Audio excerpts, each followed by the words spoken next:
Shalom మీకు సమాధానం కలుగునుగాక. యోహాను సువార్త 6వ అధ్యాయము. అటు తరువాత యేసు తిబేరియా సముద్రము అనగా గలిలియా సముద్రము దాటి అద్దరికి వెళ్ళెను. రోగుల ఎడల ఆయన చేసిన సూచక్రియలను చూచి బహుజనులు ఆయనను వెంబడించిరి. యేసు కొండ ఎక్కి అక్కడ తన శిష్యులతో కూడా కూర్చుండెను. అప్పుడు పస్కా అను యూదుల పండుగ సమీపించెను. కాబట్టి యేసు కన్నులెత్తి బహుజనులు తన యొద్దకు వచ్చుట చూచి, వీరు భుజించుటకు ఎక్కడ నుండి రొట్టెలు కొని తెప్పింతుమని పిలుపునడిగెను. గాని ఏమి చేయనయుండెనో తానెరిగియుండి అతన్ని పరీక్షించుటకు అలాగడిగెను. అందుకు పిలుపు, వారిలో ప్రతివాడును కొంచెం కొంచెం పుచ్చుకొనుటకైనను 200 దేనారముల రొట్టెలు చాలవని ఆయనతో చెప్పెను. ఆయన శిష్యులలో ఒకడు అనగా సీమోను పేతురు సహోదరుడైన అంద్రెయ, ఇక్కడ ఉన్న ఒక చిన్నవాని యొద్ద 5 యవల రొట్టెలు 2 చిన్న చేపలు ఉన్నవి, గాని ఇంతమందికి ఇవి ఏమాత్రమని ఆయనతో అనగా, యేసు జనులను కూర్చుండబెట్టుడని చెప్పెను. ఆ చోట చాలా పచ్చికై ఉండెను గనుక లెక్కకు ఇంచుమించు 5,000 మంది పురుషులు కూర్చుండిరి.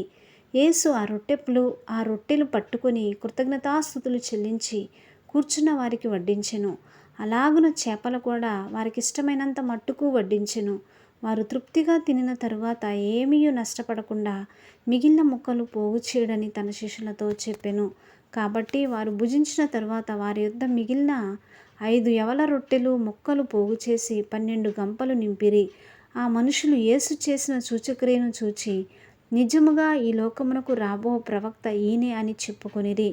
రాజుగా చేయుటకు వారు వచ్చి తన్ను బలవంతముగా పట్టుకొనబోచున్నారని యేసు ఎరిగి మరలా కొండకు ఒంటరిగా వెళ్ళెను.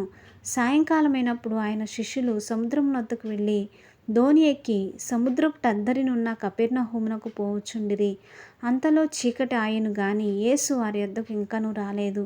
అప్పుడు పెద్ద గాలి విసరగా సముద్రం పొంగుచుండెను. వారు ఇంచుమించు 2 కోసుల దూరము దోణిను నడిపించిన తరువాత యేసు సముద్రం మీద నడుచుచు తమ దోణి దగ్గరకు వచ్చుట చూచి భయపడిరి. అయితే ఆయన నేనే, భయపడకుడని వారితో చెప్పెను. కనుక ఆయనను దోణి మీద ఎక్కించుకొనుటకు వారిష్టపడిరి. వెంటనే ఆ దోణి వారి వెళ్ళుచున్న ప్రదేశమునకు చేరెను. మరునాడు సముద్రపుటద్దరిని నిలిచిన జనసమూహము వచ్చి చూడగా ఒక చిన్న దోణి తప్ప అక్కడ మరి ఒకటి లేదనియు, యేసు తన శిష్యులతో కూడా దోణి ఎక్కలేదు గాని ఆయన శిష్యులు మాత్రమే వెళ్ళిరనియు తెలుసుకునిరి. అయితే ప్రభువు కృతజ్ఞతాస్తుతులు చెల్లించినప్పుడు వారు రొట్టె భుజించిన చోటునకు దగ్గరనున్న తిబేరియా నుండి వేరే చిన్న దోణిలు వచ్చెను. కాబట్టి యేసును ఆయన శిష్యులను అక్కడ లేకపోవుట జనసమూహం చూచినప్పుడు వారా చిన్న దోణిలెక్కి యేసును వెదుకుచు కపెర్నహూమునకు వచ్చిరి. సముద్రపుటద్దరిని ఆయనను కనుగొని, బోధకుడా, నీవెప్పుడు ఇక్కడికి వచ్చితివని అడుగగా, యేసు, మీరు సూచనలను చూచుట వలన కాదు గాని రొట్టెలు భుజించి తృప్తి పొందుట వలననే నన్ను వెదుకుచున్నారని మీతో నిశ్చయముగా చెప్పుచున్నాను. క్షయమైన ఆహారం కొరకు కష్టపడకుడి గాని నిత్య జీవం కలుగజేయు అక్షయమైన ఆహారం కొరకే కష్టపడుడి. మనుష్య కుమారుడు దానిని మీకిచ్చును. ఇందుకై తండ్రి అయిన దేవుడు ఆయనకు ముద్ర వేసి ఉన్నాడని చెప్పెను. వారు, మేము దేవుని క్రియలు జరిగించుటకు ఏమి చేయవలనని ఆయన్ను అడుగగా, యేసు, ఆయన పంపిన వానియందు మీరు విశ్వాసముంచుటయే దేవుని క్రియ అని వారితో చెప్పెను. వారు, అట్లయితే మేము చూచి నిన్ను విశ్వసించుటకు నీవు ఏ సూచక్రియ చేయుచున్నావు, ఏమి జరిగించుచున్నావు? భుజించుటకు పరలోకము నుండి ఆయన ఆహారం వారికి అనుగ్రహించెను అని వ్రాయబడినట్టు మన పితరులు అరణ్యంలో మన్నాను భుజించిరని ఆయనతో చెప్పిరి. కాబట్టి యేసు, పరలోకము నుండి వచ్చు ఆహారము మోషే మీకు ఇయ్యలేదు, నా తండ్రియే పరలోకము నుండి వచ్చు నిజమైన ఆహారము మీకు అనుగ్రహించుచున్నాడు. పరలోకము నుండి దిగివచ్చి లోకమునకు జీవమునిచ్చున్నది దేవుడు అనుగ్రహించు ఆహారమై ఉన్నదని మీతో నిశ్చయముగా చెప్పుచున్నానని వారితో చెప్పెను. కావున వారు, ప్రవ్వా, ఈ ఆహారం ఎల్లప్పుడూ మాకు అనుగ్రహించుమనిరి. అందుకు యేసు వారితో ఇట్లనెను, జీవాహారము నేనే. నా యొద్దకు వచ్చువాడు ఏమాత్రమును ఆకలిగొనడు. నా యందు విశ్వాసముంచువాడు ఎప్పుడునూ దప్పిగొనడు. మీరు నన్ను చూచియుండియు విశ్వసింపక ఉన్నారని మీతో చెప్పితిని. తండ్రి నాకు అనుగ్రహించు వారందరూ నా యొద్దకు వత్తురు. నా యొద్దకు వచ్చువారిని నేనేమాత్రమును బయటికి త్రోసివేయను. నా ఇష్టమును నెరవేర్చుకొనుటకు నేను రాలేదు, నన్ను పంపిన వాని చిత్తం నెరవేర్చుటకే పరలోకము నుండి దిగి వచ్చి తిని. ఆయన నాకు అనుగ్రహించిన దాని అంతటిలో నేనేమీయూ పోగొట్టుకొనక అంత్యదినమున దాని లేపుటయే నన్ను పంపిన వాని చిత్తమై ఉన్నది.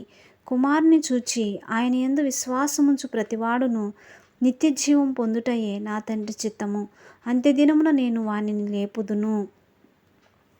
కాబట్టి నేను పరలోకం నుండి దిగివచ్చిన ఆహారమని ఆయన చెప్పినందున యూదులు ఆయనను గూర్చి సణుగుకొనుచు, ఈయన యోసేపు కుమారుడైన యేసే కాడా?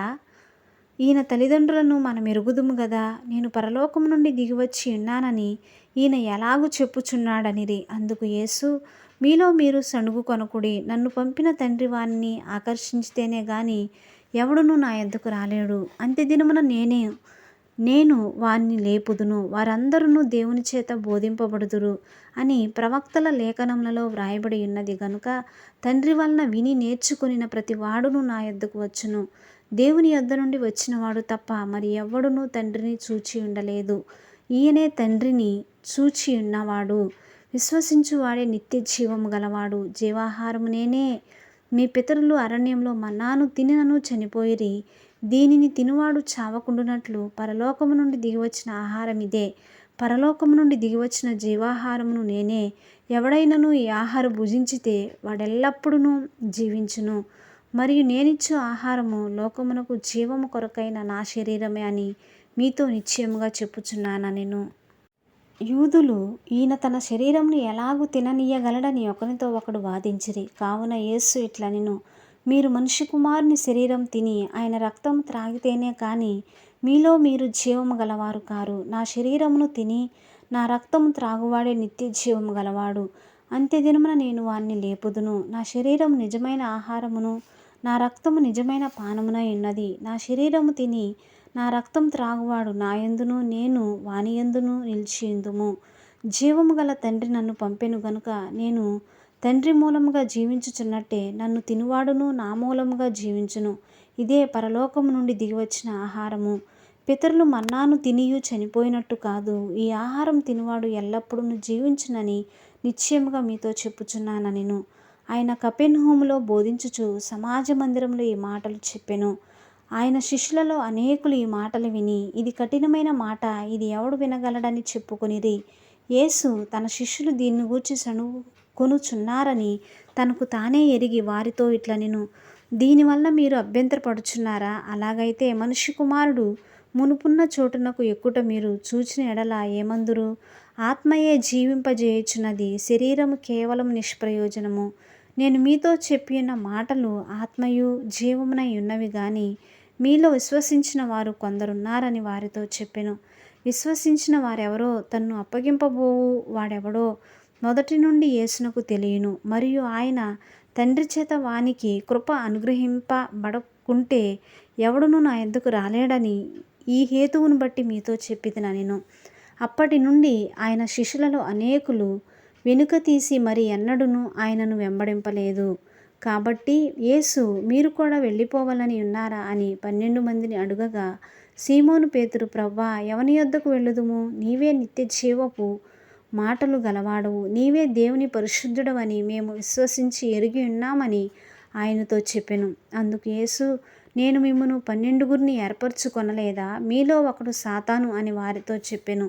సీమోను ఇస్కరియోతు కుమారుడైన యూదా 12 మందిలో ఒకడై ఉండి ఆయనను అప్పగింపబోచుండెను గనుక వాని గూర్చి ఆయన ఈ మాట చెప్పెను. ఆమేన్. దేవుడి పరిశుద్ధ వాక్యాన్ని దీవించునుగాక.